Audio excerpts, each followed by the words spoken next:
Hello students, today we are going to start with the topic respiration. In the previous video we learned about nutrition, we learned about the steps of nutrition fine, and we learned how the digestion process takes place and what were the results of digestion. Okay, what is the result of digestion of carbohydrates? It was glucose, fine.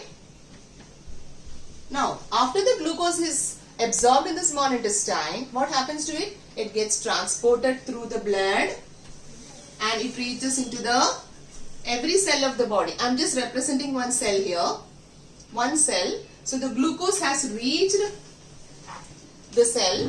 It remains in the cytoplasm. Clear?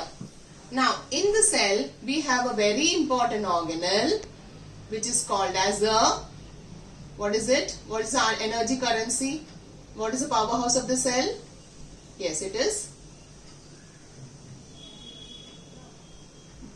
mitochondria. Okay. Now, as a result of nutrition, glucose has reached the cell. Now, what is the importance of respiration? We all know, we inhale oxygen and give out carbon dioxide. Okay, that is called breathing. Now, as a result of breathing, the oxygen which is inspired, which enters through the lungs and through the blood vessel, it enters into the cell. So, oxygen has reached the cell as a result of the respiration. It enters into the mitochondria. Now this glucose and oxygen are the raw materials for the process called as cellular respiration. Okay. When you breathe in oxygen and you are giving out carbon dioxide, just a physical process, whereas the real chemical process is happening in the cellular level and it is called as a cellular respiration, where you have two raw materials, glucose and oxygen. So whatever energy is required inside the cells for all the other organelles is prepared as a result of cellular respiration. So today we are going to learn about it. There are two types of cellular respiration. It is called as aerobic and the second is called as anaerobic. Okay. From the word you can understand, aerobic means oxygen is required and anaerobic means oxygen is not required. Okay, now let us go into the details of this. Okay, first of all, aerobic respiration. Now, glucose has reached the cell. Once the glucose is present in the cell, the first step of cellular respiration here is this 6-carbon molecule will get converted into a 3-carbon molecule called as pyruvate or pyruvic acid. From one glucose molecule, you will get 2 molecules of pyruvate, which is a 3-carbon molecule. This takes place in cytoplasm. That is, this glucose in the cytoplasm gets converted into pyruvate and it is called as glycolysis because the glucose is getting broken down. It's called as glycolysis. Clear? This pyruvate then enters into the mitochondria because the second raw material is in the mitochondria. Fine? So this pyruvate enters into the mitochondria and in the presence of oxygen, ATP, carbon dioxide and water is produced. Okay? Since it is occurring in the presence of oxygen, it is producing 38 ATP molecules. Clear? So from one glucose, after the complete aerobic process, you are getting 38 ATP molecules. This is happening in all our cells of our body. Clear? But sometimes in emergency situations, for example, you are running a running race. Okay, so suddenly you get muscle cramps on your legs. Why did that happen? The energy in the muscle cells was due to aerobic respiration. But for aerobic respiration, sufficient oxygen is required. But since you were running for a long time, there was a sudden deficiency of oxygen in your cells. And during that condition, our body will undergo anaerobic respiration. Clear? So, what are the first steps of anaerobic respiration? Glucose, 6-carbon molecule gets converted into pyruvate. The first step is common, taking place in cytoplasm. Same, glycolysis. But since there is a lack of oxygen, this pyruvate will not enter into the mitochondria because there is a lack of oxygen. So, the next process will take place in the cytoplasm itself.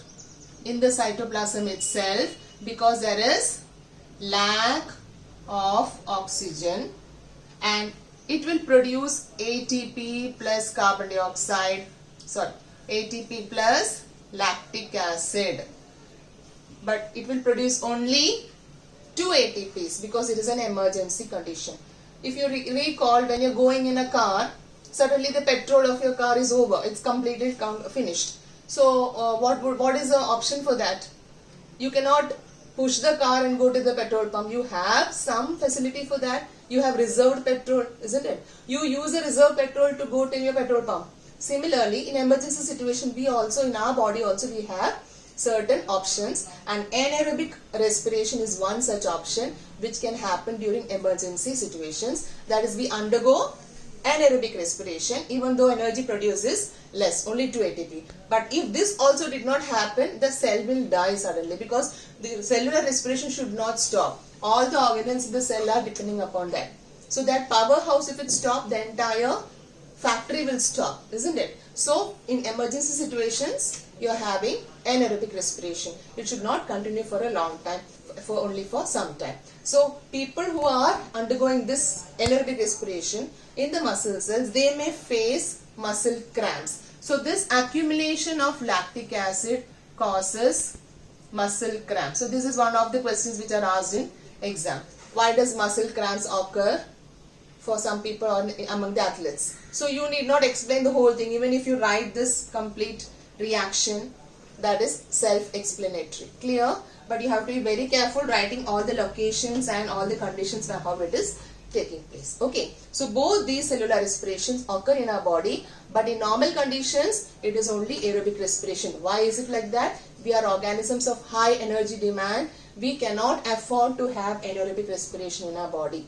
Clear? So higher organisms having high energy demand, you have to depend upon aerobic respiration.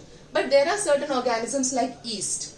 Yeast is a unicellular organism and it can afford to have aerobic respiration. So its normal cellular respiration itself is anaerobic, and it is called as fermentation. Okay. So how does fermentation occur in yeast? It's also called fermentation or anaerobic respiration. The first step, as usual, it is same. Glucose getting converted into pyruvate in the cytoplasm, and we know in anaerobic respiration the pyruvate will not enter into the mitochondria. So in the cytoplasm itself, because there is no need of oxygen, pyruvate will convert into ATP plus carbon dioxide plus ethanol. How much ATPs? Only 2 ATPs. If you recall, when you are putting yeast in the dough, when you make the cake or vada pav ka pav and all those things, the bakery items, you know it's very fluffy. Why did it happen? Because when you make the dough, you are putting yeast into it. Yeast undergoes anaerobic fermentation, anaerobic respiration, and as a result of it, carbon dioxide and ethanol is produced. The carbon dioxide is trapped in the dough. So when you bake that, carbon dioxide escapes, and so that holes are found in. Even in idli dosa also, the holes you see, it's because of the carbon dioxide which has escaped. And the alcohol called ethanol is also produced. When you are making the process, making wine, etc., you know, yeast is added, or some bacteria, which are anaerobic bacteria is added, because it will result in the formation of ethanol. Clear? So in yeast it is anaerobic respiration, whereas in higher organisms it is aerobic respiration. Fine. Now let us see what are the differences between aerobic and anaerobic respiration.